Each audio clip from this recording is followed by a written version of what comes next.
आप testosterone HRT के चालू होने के बाद लिबिडो और सेक्सुअल फंक्शन के बारे में बोलना चाहेंगे? और लिबिडो और लिबिडो का बढ़ना, टेस्टोस्टेरोन के बाद लिबिडो का बहुत ज़्यादा बढ़ जाता है, तो उसके साथ कैसे डील करें?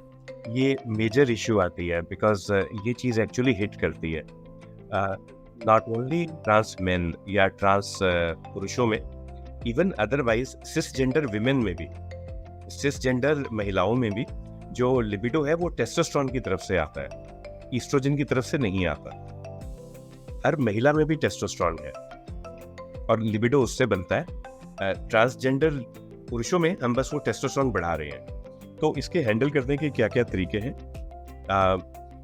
इन no particular order of priority, but first I would suggest libido is a nice thing. इच्छा, लिबिडो है इच्छा, दिल।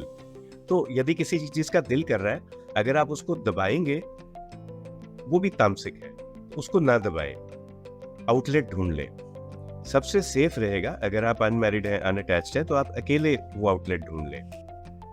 फिजिकली बाहर नहीं जा पाते, अवॉइड भी करना चाहिए बिकॉज और बड़ी सारी तरह की बीमारियां हैं, सोशल, साइकोलॉजिकल, बायोमेडिकल, हर तरह की बीमारियां हैं। तो अकेले जो भी आप प्लेजर ले सकते हैं ले।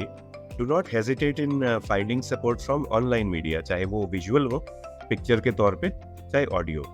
अपना ख्याल जरूर रखें क्योंकि दुनिया बहुत खराब है बाहर, तो do not get caught with wrong people. सब यंगर लोगों को, इवन एल्डर मेच्योर लोगों को बोलूंगा कि अपना ख्याल रखें। शुरू में अजीब लगेगा, बट ये मैं 100% कॉन्फिडेंस के प्रॉमिस के साथ कह सकता हूँ कि यदि आप भगवान से मांगेंगे कि मुझे एक पार्टनर चाहिए, तो आपको वो पार्टनर मिल जाएगा। और जिस तरह का भी आपको पार्टनर चाहिए, जो भी आपकी प्रेफरेंस है, यू विल फाइंड वन। पहले जमाने में भी लोग ढूंढ लेते थे, अब तो और आसान है ढूंढना। तो यू विल फाइंड। एंड शुरुआत कहाँ से करेंगे? ऐसे वाले ही जो अब हमारे वेबिनार चल रहे हैं, जहाँ पे you find that you are in a safe zone. जो भी आप सुन रहे हैं सब रिलैक्स्ड है। ट्रांसजेंडर इंडिया का प्रोग्राम है, तो ऐसे ही नहीं लगता कि कोई हमें जज कर रहा है, कोई हमें पूछ रहा है कि हमारी क्या प्रेफरेंस है, क्या नहीं है। तो जो पसंद है हमें वो मिल जाएगा।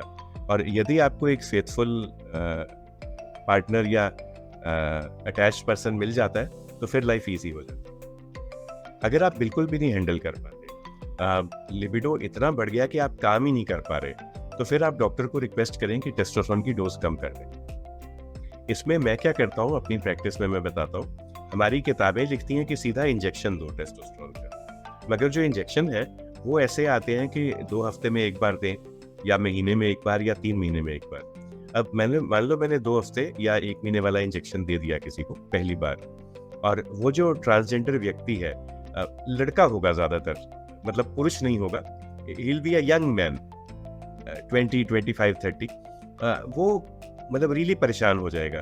और 2 या 4 हफ्ते अब मेरे पास कोई तरीका नहीं है वो दवाई निकालने का उसकी बॉडी से। अगर वो बहुत ज्यादा परेशान हो, फिर मुझे गोली देनी पड़ेगी स्पाइरोनोलैक्टोन, जो एक्चुअली हम ट्रांस महिलाओं को देते हैं। So it doesn't make sense. पहले तो गर्मी क्रिएट करो, फिर ठंड क्रिएट करो, 2 अलग तरह की दवाइयां दो। तो हम क्या करते हैं अपनी ओपीडी में, हम कैप्सूल शुरू करते हैं दिन में 3 बार या दिन में 2 बार।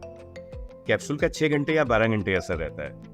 तो जैसे ही लगा कि लिबिडो ज्यादा है, नहीं हैंडल कर पा रहे, तो हम डोज कम कर देते हैं। तो you can step up slowly, 1 capsule once a day, twice a day, thrice a day। कभी भी दिक्कत हो, आपके पास पार्टनर नहीं है, प्लेजर, मैं कहता हूँ यही दिक्कत हो कि बोलते हो भी प्लेजर कैसे लिया जाता है अकेले, आई डू नॉट नो। तो ये कोई शर्म वाला क्वेश्चन नहीं है, आप पूछ लो। किसको पूछोगे? डॉक्टर को पूछ लो। मान लो डॉक्टर हैरान परेशान हो जाए कि मेरे को कभी ये किसी ने सवाल पूछा ही नहीं लाइफ में, तो ट्रांसजेंडर में पूछ लो। There will be a counselor. Maybe counselor will not be able to help you. Maybe वो काउंसलर कहते हैं कि भी यार मुझे भी ये दिक्कत थी 10 साल पहले, पर मैं इसका हल नहीं ढूंढ पाया। तो कम से कम ये तो आपको पता है कि आप अकेले नहीं हैं दुनिया में। सो ये सब चीजें हैं जो हम कर सकते हैं। इसके बारे में चिंता ना करें, उदास ना हों।